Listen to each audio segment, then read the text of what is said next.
Hello everyone, Xeno What If here. Bring in part 45 of What If Transformers Crash Landed in My Hero Academia S02. Link description of the fanfiction of this What If.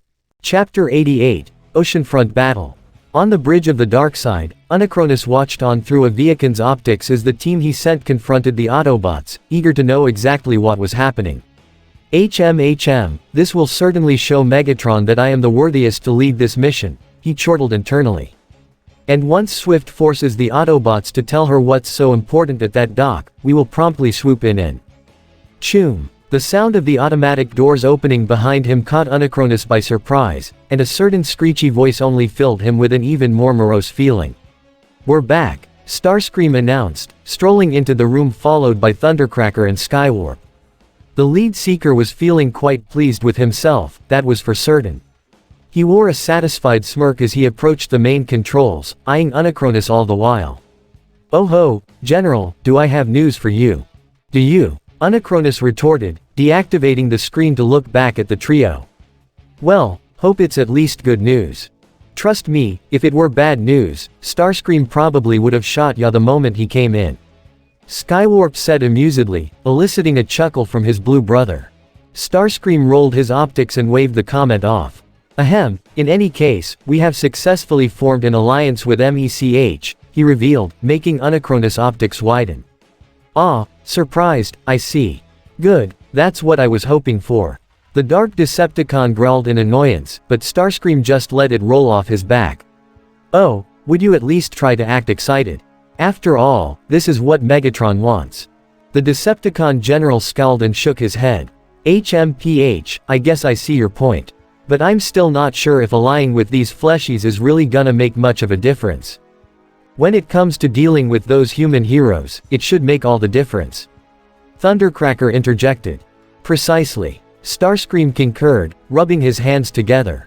And once Megatron's away team arrives, we will have all of the firepower we require to finally trounce those auto fools. Ahahaha. Once his maniacal laugh was over, Starscream cleared his vents and changed the subject. Ahem, so, how was your day, Unicronus? Between the condescending tone in his voice and the haughtiness he displayed, Unicronus was glad to drop his own bomb on Starscream. Oh, you wanna know? Well, you're not the only one who's been productive today, he brought the hollow screen back up, revealing the Autobot team currently fighting with Swift and the Evacuations. Needless to say, the Seekers were taken aback. What in the world? Starscream exclaimed. It was Unicronus' turn to chuckle with confidence as he explained, that's right, Starscream. When you see an opportunity, you take it. And when you notice a bunch of Autobots traveling all at once along the coastline, you take action. He grinned eagerly at the fight, watching as the Autobots futilely fended off the cons. And once we find out what they're after, we will, bam asterisk, gra. With a single punch, Starscream took Unicronus off guard, sending him sprawling to the floor. You imbecile. The second in command hollered with rage. What in the pit were you thinking? Grr. What? Unicronus snapped, shifting into his knees. The Autobots were up to something. Are you saying we shouldn't have done something about it? They're near a populated area, you dolt. You know, the things we're supposed to be staying away from. Upon reflection, Unicronus found that Starscream was right. He looked at the screen, and sure enough, there was an entire city behind the warring factions, and all that separated them was a cement wall and a large gate. Did you seriously not consider just sending a single Evacuation scout to investigate what was happening? Starscream argued. Skywarp made another suggestion, or better yet, have Nitra hack into the security cameras at the docks to observe them. He raised a metal brow at Unicronus. That way, there'd be even less of a risk of getting caught. Starscream narrowed his optics down at Unicronus, who was slowly getting back to his feet. Precisely. But now, what's done is done. He faced the screen again, continuing to observe the battle. And just know this, Unicronus, if this mission takes a turn for the worst, we will all know exactly who is to blame for the failure. He peered back to his co-commander over his shoulder. You're starting to slip, General. Perhaps you're just a bit too eager to get out there yourself, Clenching his metal teeth, Unicronus' frustration was nearly at its boiling point. But as much as he hated what Starscream was saying, he couldn't deny that it was the truth. When Megatron gave him that command, he was so eager to get out into the battlefield, but he knew that it had to be at the right moment. Maybe I am just a bit too eager to pull the trigger. Despite that, though, he straightened himself up, took a deep breath, and composed himself. Fine, I'll own up to this if it goes south. I thought so, Starscream said with a knowing smirk. Wouldn't want to lie to Lord Megatron, now do we? Shut up, Starscream. Back in Japan, meanwhile, deep below in Selkie's base of operations, Red Alert, Signal Flare, and even May were hard at work operating on Big C, the large Autobot currently in stasis. He was laying on his back as his and Windblade's heads were hooked up to the cortical psychic patch, the city speaker working her way to restore his memories as they repaired him. And all the while, Prime, Selkie, Sue and Sirius were watching on, the latter two apprehensively so. Of course, they were glad to see their friend's wounds getting patched up so quickly, but the sight of him unconscious worried them. You're sure he's all right in there, Ribbit? Sue asked nervously. He hasn't moved at all. Just then, May popped her head out of Big C's chest, startling the three. Oh yeah, he's fine. Spark's still pumping in here. Red Alert shifted his gaze up to the bystanders as well. I realize that no signs of movement can be alarming to you, but I can assure you all that your friend is completely fine. Sorry, it's just kinda unnerving to see him like that. Sirius admitted. Usually when people are put under for operations, there's at least some sign of breathing. Well yeah, but Transformers don't need to breathe. May revealed, climbing her way out of Big C. They're robotic organisms, after all. And they come from a planet that has little to no atmosphere, so they wouldn't have much to breathe in the first place. She hopped down to join the others, giving them a thumbs up. And besides, we'd only really have to worry if his spark starts fading. So long as he ain't gray, he's a-okay. Selkie scratched his chin as he processed that. Huh, wow, guess there's still a lot that we didn't know about these guys, huh? And here we thought we were close to figuring it out. Peering down to the trio, Optimus sent them a reassuring nod. Do not be discouraged, my new friends. Given our comrades' memory troubles, it's expected that you would have been missing some key details. He knelt down to the Oki Mariner crew and continued, nevertheless, I am still very grateful to all of you for finding him. He is a very trusted friend and, whether he remembers it or not, a very powerful ally. Given how big he is, I certainly hope so. Selkie chuckled. So, how are the repairs coming? Right now, I'd say about 60% complete. Signal Flare said, continuing to pump energon into Big C. Though in terms of his memory core, I can't exactly look at the progress on that. We'll just have to trust Windblade too. Cha-kum. All of a sudden, the whole base began to shake around them, with tiny pieces of debris falling from the ceiling. Everyone braced themselves, with Optimus putting his body over the four humans to shield them from the fragments of cement and rock. Whoa! Sirius exclaimed, taking hold of Sue and May. What's going on? An earthquake, Sue suggested. Can't be, Selkie reasoned. We've got seismic detectors for those. He furrowed his brow up toward the ceiling. Sounded more like an explosion shaken my dock up top. Once he said that, the Autobots all grew concerned immediately. Prime, you don't think, Red Alert said warily. Decepticons. Optimus replied, his optics narrowing as he stood to his full height. Gah, of course, they must have detected our convoy moving toward the docks. He placed a hand upon his helm in regret. I should have sent most of you back to base. We can worry about the woulda coulda shoulda later. Selkie barked, garnering Prime's attention. Right now, we gotta stop your enemies from destroying the whole port. The man's loud tone managed to snap Optimus back to reality, his determination stealing. Right, but when it comes to you all, I'm afraid you'll have to stay down here where it's safe. When it appeared that they were about to protest, he raised his hand to them. I understand that this place is important to you, but please understand, you three have never fought Decepticons before. You are woefully unprepared. As much as they wanted to say otherwise, the group of organics knew that to be true. Ah, you've got a point there. Selkie admitted. But what about the other kids up top? With any luck, All Might has already gotten them to a safe distance. Optimus shifted his attention toward the lift. Though there is also the issue of the local populace possibly noticing the battle from the city, hopefully All Might can also take care of that as well. Oh, I doubt that'll be a problem. Selkie assured. If the locals are smart and listen to All Might, they won't think twice to stay away from here. Pretty sure they'll get as far away as possible. Now the big problem is any aircraft in the area, namely news helicopters. Villain attacks tend to attract those, so I doubt this'll be much different. Stepping onto the lift, Optimus took Selkie's words into consideration. Then I'll have to bring in some aerial support to keep the skies clear. Thank you, Selkie. With a salute, the Seal Man activated the lift, sending Prime back up to the surface, at a pace that Optimus wished was a bit faster. Once Prime was out of sight, Selkie gave a heavy sigh, resigning to their fate down below. Well, nothing much more we can do aside from wait, I suppose. Sue couldn't help but give a little worried hum, keeping her head low as she hugged her arms. But thankfully, May quickly noticed the frog girl's apprehension, and through it all, she gave her a bright smile and a hearty pat on the back. Hey, don't worry. The pink-haired inventor beamed, almost making Sue double over. We've been through this kind of thing with the cons all the time. And Optimus has made sure that we're all safe in the end. Our ribbit, Sue stammered in surprise. Well, if you say so. Her focus shifted back to Big C, who was still laid out while Red and Signal Flare continued their work. I just hope that he's up soon. This whole thing's got me agitated. I realize how you feel about all this, Froppy. Sirius said, setting a gentle hand on her shoulder. But it won't do us any good worrying about everything. Her lips curled into a hopeful grin. Remember what I said about having faith. Have some for Big C and the Autobots. They'll get us through this, I'm sure. Taking a deep breath, Sue tried to keep herself calm, placing a hand over her chest.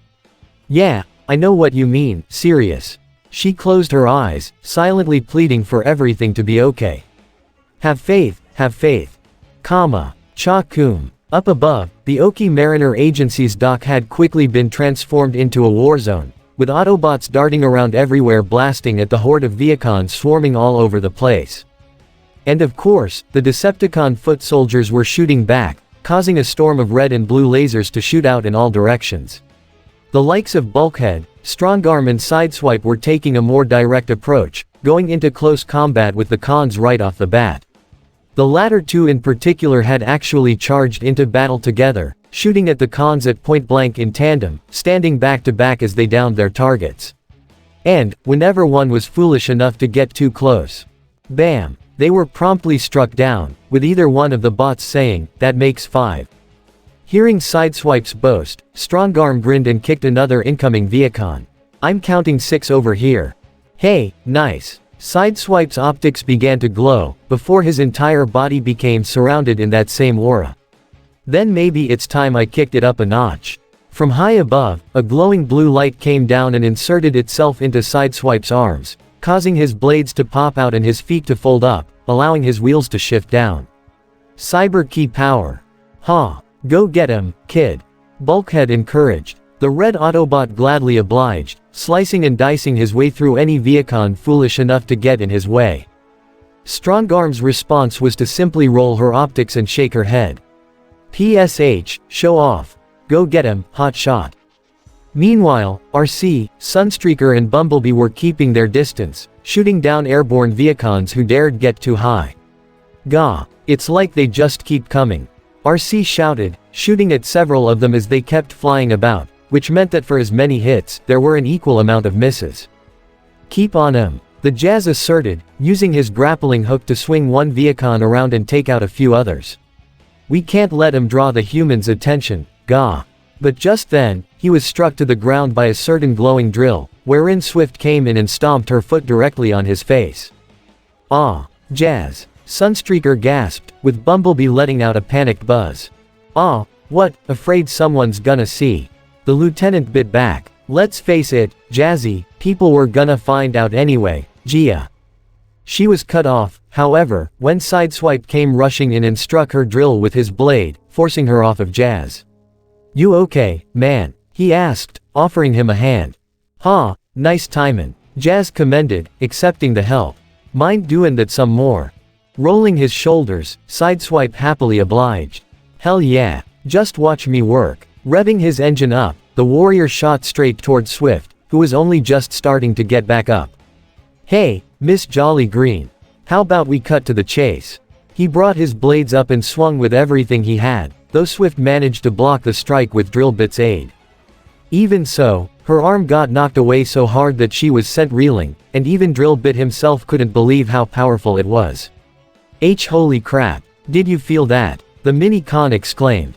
Yeah, I did, Swift grimaced, spinning her back-mounted chopper blades to put some distance between herself and Sideswipe. Yo, Landslide, I need your help here. Right as he was about to bring his saw down on Bumblebee, the other slow-witted mini-con was brought to a halt upon Swift's call. Duh, but I was just about to. Now, both Swift and Drillbit insisted as Sideswipe pressed his attack. Landslide grumbled, the thought of disobeying the order lingering in his processor.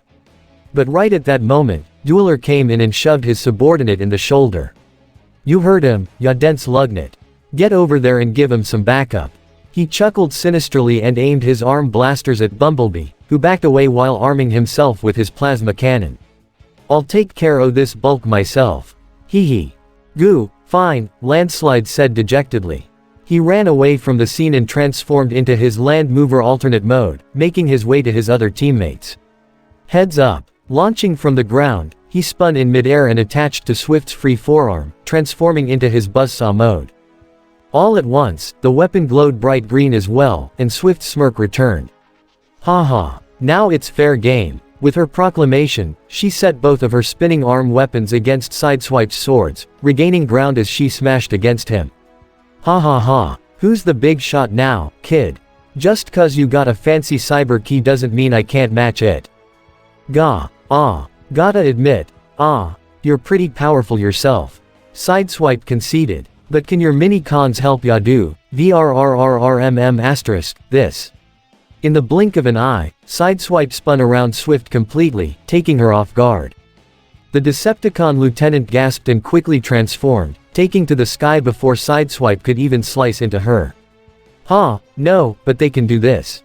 Opening her cockpit, Drillbit hopped in and transformed, his drill sticking straight out as he fastened himself to her chassis. And, on the underside of the chopper's nose, Landslide attached as well, his saw protruding out from the front as well.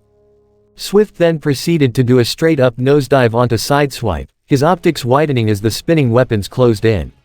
Yipe. WHRRTSCHZZTSCHZZTSCHZZCHKT** he transformed and sped away, though that didn't stop Swift from barreling down on him. Gah, ooh, stay away from me with those things, ya crazy glitch. He insisted, weaving away from the weapons as they made contact with the pavement. Crash. Gia. All of a sudden, Swift was knocked straight out of the air when something rammed directly into her, forcing her to transform back into robot mode. Her optics widened when she saw exactly who it was. Oh scrap. Sideswipe swerved and transformed as well, pumping his fist in support. Woo. Perfect timing, Prime. Optimus stood tall as he entered robot mode, his optics trained directly onto Swift. Sideswipe, go and help the others. I will take it from here. Gotcha. Good luck, boss bot. With his orders, Sideswipe went straight back to Strongarm and Bulkhead, continuing to down Viacons with his blades. So, you are here, Prime. Swift rolled her shoulders, with Drillbit and Landslide back on her arms. Good, that means I won't have to hold back anymore, Dueler. Boom. Optimus spun around at the massive explosion behind him, only to see B come careening by and land at his feet. The damage wasn't extensive, but there was a big hole in the little yellow bot's shoulder. It was clear that he was down for the count, struggling to even stand while buzzing in pain. Bumblebee. Optimus knelt down, picking his scout up by the shoulder as his head lolled to the side. Bah ha ha ha ha. Dueler guffawed as he leapt over, smashing his fists together and creating a massive pulse wave that sent the two Autobots sprawling backward. Just goes to show ya. When it comes to bulks like you ain't scrap compared to mini-cons. By that point, Optimus' patience was beginning to reach its limits. Size alone does not factor one's superiority, Dueler. You would do well to remember that. He whipped his head toward his trailer, which had already unfolded into its combat deck configuration.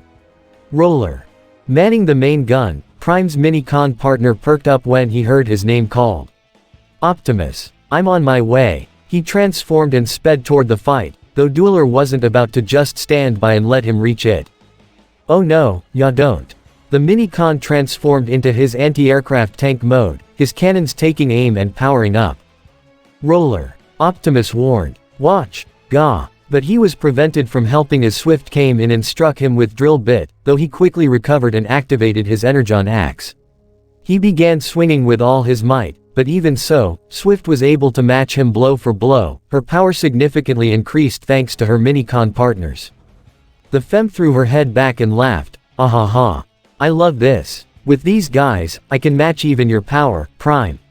She glanced back to Dueler and yelled, do it. Sure, but not because ya told me to. Dueler bellowed before launching a pair of blasts at Roller, causing a big explosion, which he drove out of just fine.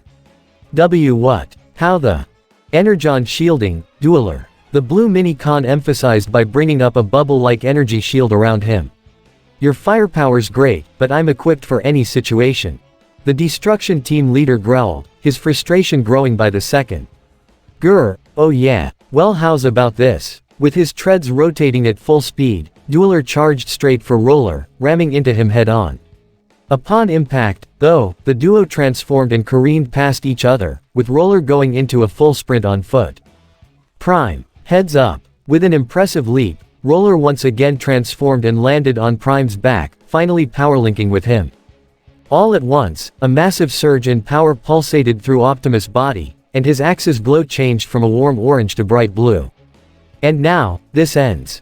He pushed himself away from Swift and unleashed a barrage of energy axe projectiles at her, forcing her to go on the defensive.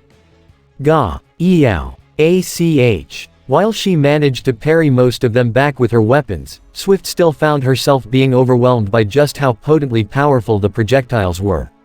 To the point where she decided she needed another power boost. Dueler, get over here. We need to go full super mode, now.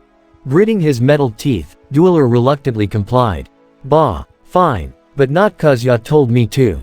He rushed over to Swift and jumped onto her back, connecting himself to her shoulders so she could use his cannons. All at once, Swift felt a massive surge in power from all three of her Minicons, giving her an incredible boost that caused an energy pulse that sent Prime stumbling back. Ahahaha, now we're really talking. Her optics shifted up, watching as her cannons began to charge up. You're really in for it now, Prime. But first, she shifted her body so that, instead of aiming at Optimus, she was aiming directly at Bumblebee, who was just starting to move again. Time to finish the job, Dueler started. No, Prime bellowed, taking Swift aback as he jumped into the line of fire, and the glare that he was giving her was palpable. I will not allow you to harm him any further. Roller, Prime cannons. On it. Roller complied, pouring his energy straight into Optimus' back and allowing the Prime cannons to flip up onto his shoulders. Close by, RC saw what was going on and gasped, rushing toward the scene to quickly scoop up Bumblebee and help him get away. Come on, B, we can't stay here. ZRKT, my guardian angel, B managed to play through his radio, though from what song, RC couldn't say, though she did know that it nearly flustered her when she heard it. Even so, she wasn't about to let that stop her from sprinting away as fast as she could. Behind her, Prime and Swift's cannons were glowing bright blue and green respectively, neither one of them about to give an inch. So, ya really wanna play this game of Robo Chicken? Swift challenged. Fine, your funeral. Let it loose, boys. *BWAAAAAAAMM. With that, a pair of powerful green energy beams were unleashed from Swift's cannons, closing in on Prime by the nanosecond. However, Optimus remained unmoved. I think not. Fire. *CHOOOOOOOOMM. With the Autobot leader firing off his own twin beams, the two were now locked in a power struggle, their attacks connecting in the middle. But even so, that only lasted for about 2 seconds before the massive energy overflow kicked in. The end result being *CROCKTHOOOOOOOM. As the battle waged, the UA students and All Might were busy evacuating as many citizens as they possibly could, getting them far away from the immediate area. They even had to turn away some of the local heroes, saying that there was already a team of professionals handling the situation. After all, the last thing that any of them wanted was for an entire city to discover the Transformers. Eventually, they had managed to regroup about 5 blocks away from the conflict, still able to see the shots being fired even from so far away. So, how'd things go for you guys? Mina asked, she and Denki out of breath after running around and helping civilians. Pretty well, Kyoko replied, looking to the others to see how they were holding up. I'm pretty sure we've evacuated at least 10 blocks of people, yeah. All Might nodded down to the punk rocker. I'd say that's a rough estimate, yes. Though now we have to deal with another issue. And what is that? Tenya inquired, only for All Might to point straight up.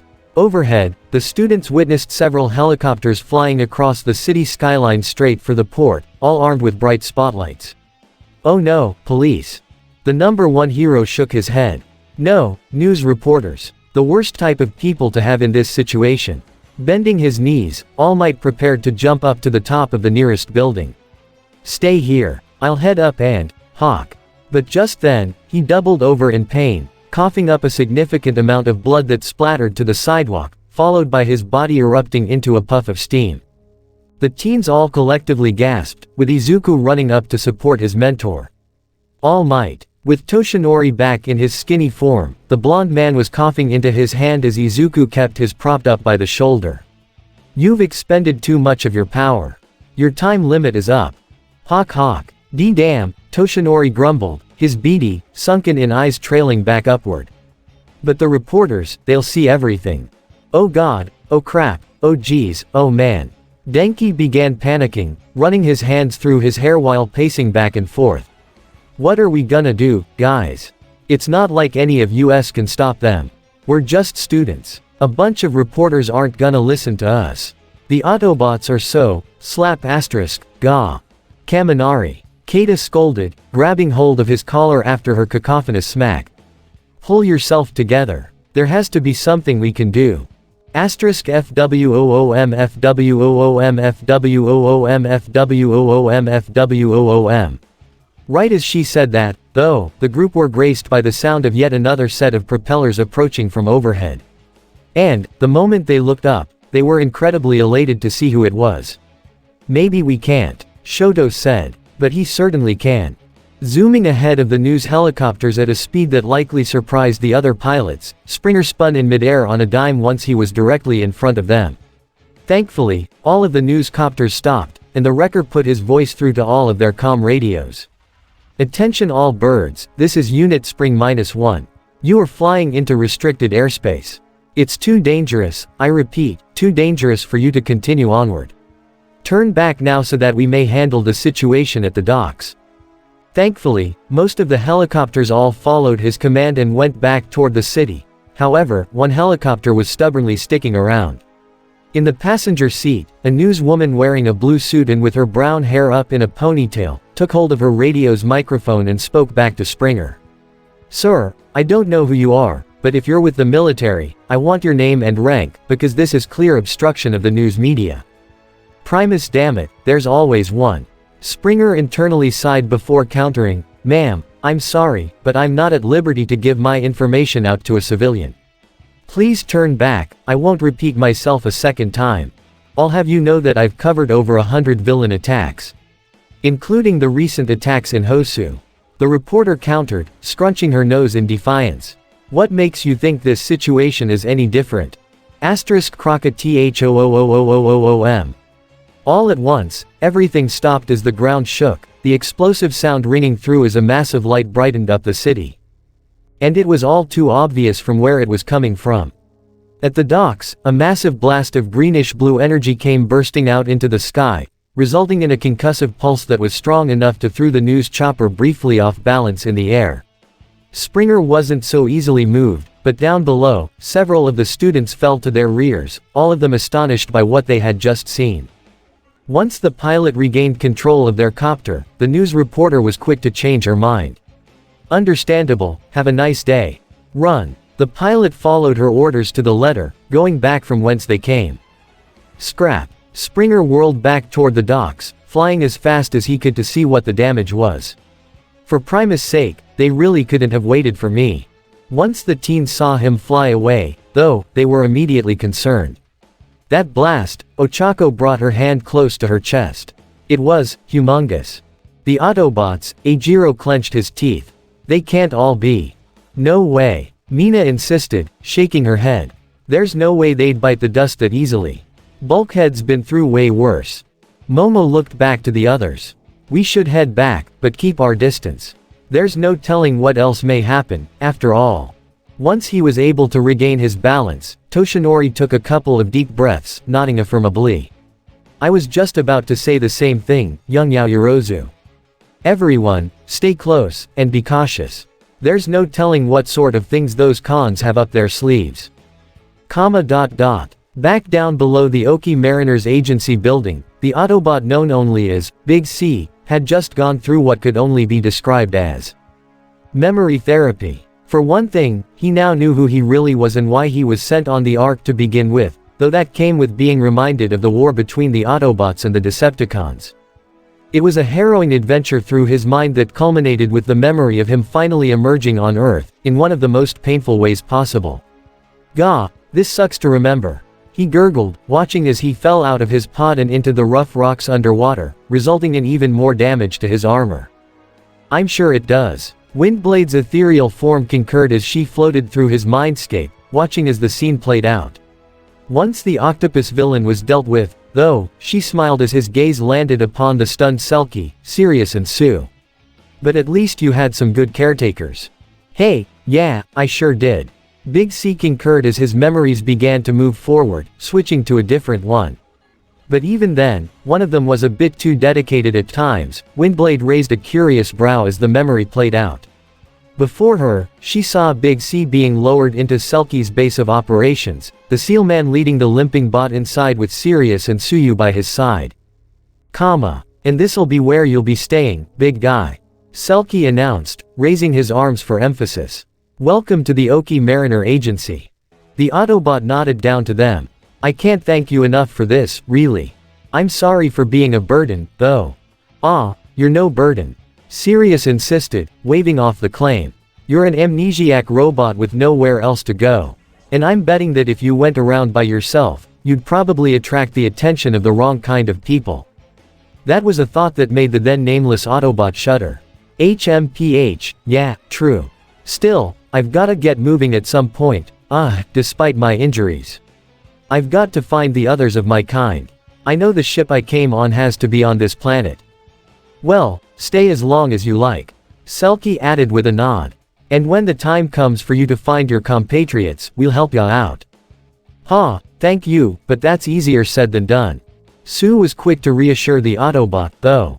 Maybe, but if we'll try as hard as we can. It'll be hard with no leads, that's true, but if we don't try, then we wouldn't be heroes, would we? Seeing the human's enthusiasm, the big bot couldn't help but chuckle and bow his head. Thank you. Genuinely. I only wish I had some way to repay all of you for your kindness. Your kindness is payment enough. Sirius waved off. We're all just happy that you aren't some kind of alien invader, here to take over our planet. She started scratching her chin ponderously. Though we will need to give you a name since you can't remember yours. Oh, I've got an idea. Sue piped up. How about, Big C? Since, you know, he's big and he came out of the sea. Selkie smirked toward the girl and asked, bit on the nose, ain't it? I actually kinda like it. The Autobot voiced, nodding down to Sue in approval. It actually feels fitting to me. Thank you. Sue beamed up to him with a happy, ribbit. As the memory ended, Big C sighed as the next one came up. Sue was so dedicated to helping me in my search for the Ark. She researched every day for the next week, to the point of exhaustion. He and Windblade watched as the final core memory played. And eventually, Sue, we need to talk. Big C asserted as he loomed over the frog girl, who was staring at her personal laptop. I know that you promised that you'd help me find the Ark, but you've been running yourself ragged over the past 5 days. He shook his head in disapproval. It just isn't healthy for an organic being like yourself. You have other commitments, too. Like school, your upcoming exams. He placed a hand on his chest. I'm happy that you want to help, but please, don't waste all of your energy on me. Despite herself, Sue let out a tired sigh, hanging her head low. I'm sorry, Big C. You're right, I am tired. Just today, my other classmates pointed out how exhausted I am. Closing her laptop, she looked Big C directly in the optic. But the reason I wanna help you find your ship so bad is, well, look at you. You're in rougher shape than I am, Ribbit. That managed to get a slight laugh out of the large Autobot. Ha, brutally honest as usual, I see. He reached down and pat her on the back. I appreciate you worrying about me, but trust me, I'll be fine, for a while longer, at least. HOW long, though. Big C sighed and shrugged. Well, to be totally honest, I can't say. But there's no immediate danger to my well-being, at least I don't think. He poked her in the shoulder while continuing his previous point. But you need sleep, that much is obvious. And besides, Sirius and Selkie are already doing a lot of research themselves. Let them carry some of your load, EH. And please, make sure your grades are good. If you wanna be a hero like you say you do, then you'll need to do well in school, after all. Yeah, I know. Sue's shoulders slumped forward. I guess it just frustrates me, you know. Not being able to help much. I know I'm just a student, but I still want to help you out as much as I can, Ribbit. I appreciate that, really, I do. Big C set his hand on her back as gently as possible. And I'm sure that's what gonna help you become a great hero someday. The fact that you wanna help someone you only just met. That's definitely hero material. That managed to get Sue to smile up at him once again. Thanks, Big C. Say, once we do find your ship and get you all fixed up, you wanna meet my classmates. They're really nice and I'm sure they'd keep your secret. The large Autobot nodded down to her. I'd really like that, Sue. I can't wait for that day. And with that, the memories stopped playing out, leaving Windblade and Big C to contemplate everything. Wow, you got yourself a true friend in Sue, don't you? The city speaker beamed. And yet another student from Class 1A joins the fold. Yeah, who would have guessed that a good chunk of her classmates were also in on the big secret? Hee. Turning toward her, Big C nodded down to Windblade's ethereal form. I think I'm ready to wake up now, though. I can already feel my body feeling a lot better. MMHM, I'd say it's about time we. *CROCKTHOOOOOOOM. The duo gasped as the sound of a massive explosion caught them off guard, their heads whipping up in unison. What was that? Exclaimed Big C. Sounded like a bomb went off. Windblade furrowed her metal brow, using her powers to wake them both up from stasis. I've got a bad feeling about this. As her optics snapped open, Windblade gasped as she was instantly greeted by a piece of falling rubble hurtling straight toward her. Her arms swung up, covering her face as she braced for the impact, only for Selkie to come flying in and kick the debris away. Gah, don't worry, miss, the Seal Man assured, sending her a salute. No dumb chunk of concrete's gonna take you out of commission. Thank you. Windblade sat up, reaching behind her head to disengage the cortical psychic patch. But what's going on anyway? Decepticon attack. Red Alert responded, closing up Big C's chest as he finally finished the repairs. And they've been relentless from the sounds of it. Signal Flare had his radar dish pointed straight up, scanning the energy levels being emitted from above. According to these readings, the energy output is almost off the charts. My guess is that someone's using mini-cons to amplify their power, Just then, the Autobots and the humans were forced to step back as Big C stood up, towering over everyone in his presence. Well then, why don't we give these cons a taste of their own medicine, EH? He gurgled out, punching his fist into his open palm. Needless to say, Sue, Sirius and Selkie were all ecstatic to see him standing up, while May nodded in approval off to the side. Big C. The frog girl shouted. You're feeling better. Of course. The massive Autobot assured, moving his hand down to pick her up. And I'm rarin' to get wrecking, but first, some proper introductions are in order.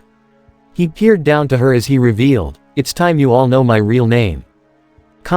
Back up in the shipyard, the 1A students, All Might, and Springer all arrived to find that the place had been left entirely scorched. All of the cars in the parking lot had been destroyed, now charred, barren husks of their former selves. Even part of the agency building now had a new hole in the side, and small fires were burning all over the place. Even so, All of the Autobots and most of the Viacons were still moving, with many having gotten to a safe distance before the explosion happened. Optimus, however, had been launched into the wall that separated the dock from the main road. Somehow, it hadn't crumbled, but it was close. The Prime managed to pry himself off the wall, but was still so disoriented that he couldn't react in time to avoid an incoming drill to the face. Grah. Swift had knocked him to the ground, she herself completely disheveled but still able to move thanks to the mini-cons lending her their power. Optimus. The teens all shouted, with Izuku, Keita and even Shoto preparing to go in with their quirks ready. But the Prime wouldn't have it. No. Children, stay back. Swift just pressed her foot down harder on his midsection, grinning wickedly toward the kids. No, please. Let them test their luck. She slowly turned her attention toward the humans, her manic gaze unsettling many of them. Let 'em see just how far they can get. I've got a better idea, Springer said, having jettisoned his own mini-cons so they could pounce on the Decepticon lieutenant. Sawback and Fangblade growled down at Swift, pinning her beneath their paws as the triple changer came diving down and transformed, stomping down on her for good measure. How about you take on a fresh bot?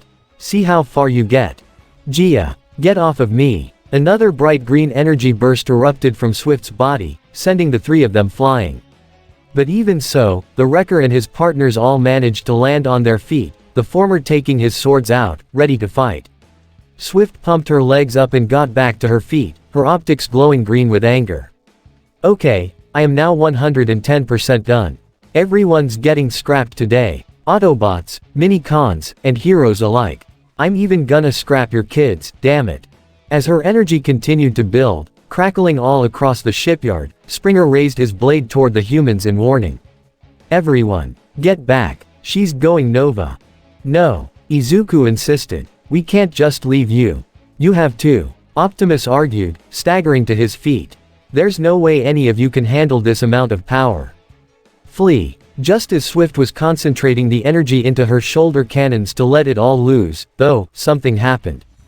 Ka-choom. Without warning, the Oki Mariner Agency building was blown through as something huge came storming out, only for it to disappear into the water instantly. Needless to say, Cybertronian and human alike were astonished by what had just happened, only for them to see Red Alert, Windblade and Signal Flare all come charging out afterward. The two medics concentrated their fire on Swift, taking her off her feet as Windblade soared in with her Stormbringer's sword in hand. HRAAAAHH. The city speaker brought her blade down straight toward Swift's head, but the green copter bot managed to catch it between her hands.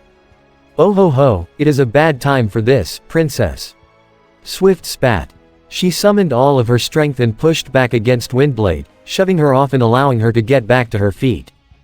Viacons. On me. At her command, all of the Viacons, or rather, the ones who weren't incapacitated or offline, all gathered to her, aiming their weapons at the Autobot reinforcements.